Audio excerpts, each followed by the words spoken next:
Good morning students, this is Renu Yadav. I am taking class 7th Hindi grammar chapter second वर्ण विचार। अपन ने last class में स्वर पढ़ा था। आज अपन स्वर के भेद पढ़ेंगे।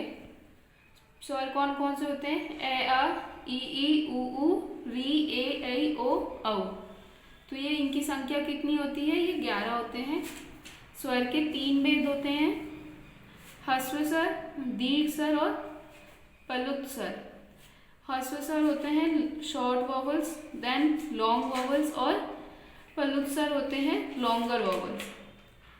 जिन स्वरों का उच्चारण सबसे कम समय में किया जाए उसे ह्रस्व स्वर अथवा मूल स्वर कहते हैं। ह्रस्व स्वर वो होते हैं जब जो अपन उच्चारण करते हैं स्वरों का, तो जो कम समय में करते हैं वो होते हैं हमारे ह्रस्व स्वर या फिर मूल स्वर। और इनकी संख्या 4 होती है, ए, ई, उ और री। फिर दीर्घ स्वर कौन से होते हैं? जिन स्वरों के उच्चारण में ह्रस्व स्वर से 2 गुना समय लगे उसे दीर्घ स्वर कहते हैं। इनकी संख्या 7 होती है, आ, ई, उ, ए, ऐ, ओ, औ। दीर्घ स्वर वो होते हैं जब अपन जिन स्वरों का उच्चारण करते समय ह्रस्व स्वर से 2 गुना समय लगाते हैं उन्हें हम दीर्घ स्वर कहते हैं। और इनकी संख्या कितनी होती है? 7, आ, ई, उ, ए, ऐ, ओ, औ। फिर थर्ड है हमारा प्लुत स्वर। जिन स्वरों के उच्चारण में मूल स्वर या ह्रस्व स्वर से 3 गुना समय लगता हो उसे प्लुत स्वर कहते हैं। इसका प्रयोग किसी को पुकारते समय करते हैं, जैसे राम, ओम आदि। सामान्यतः इन शब्दों को हिंदी में ऐसे नहीं लिखा जाता। प्लुत स्वर वो होते हैं जब अपन जिन स्वरों को उच्चारण करते हैं तो मूल स्वर और ह्रस्व स्वर से जब 3 गुना समय लगता है तो वो हमारे प्लुत स्वर होते हैं।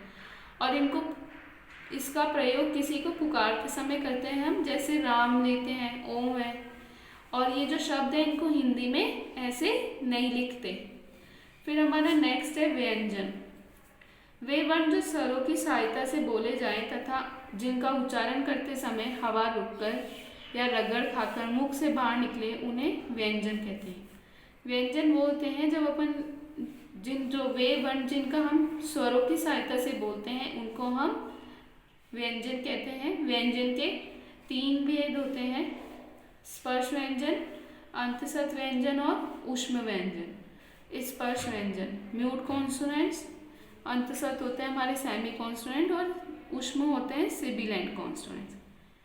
जिन व्यंजन वर्णों का उच्चारण करने पर मुंह से निकलने वाली हवा उच्चारण के स्थान से स्पर्श करती हुई निकलती है उसे स्पर्श व्यंजन कहते हैं। ये निम्नलिखित हैं।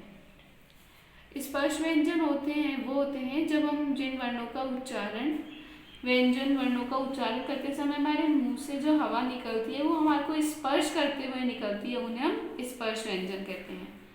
जैसे कवर, ये 4 इनके भी 5 भाग होते हैं, कवर, चवर, टवर, तवर और पवर। उच्चारण कंठ, स्थान क, ख, ग, घ, ण और प्रकार क्या हो गया? कंठ है।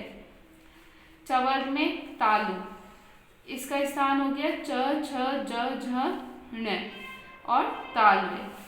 टवर मूर्धा, ट, ठ स्थान क्या हुआ?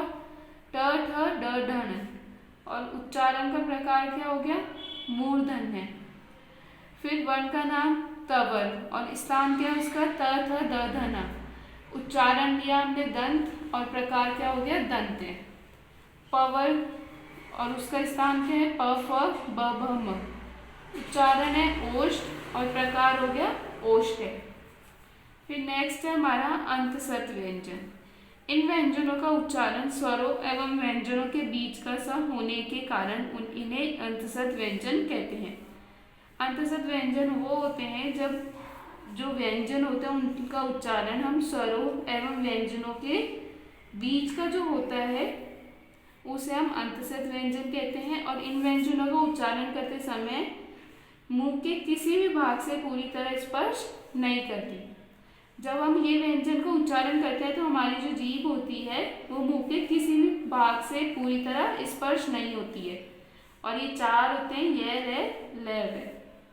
देन थर्ड है हमारा ऊष्म व्यंजन। इनका उच्चारण करते समय मुंह से हवा के रगड़ खाने के कारण उष्म यानी गर्मी पैदा होती है, अतः इन्हें उष्म व्यंजन कहते हैं।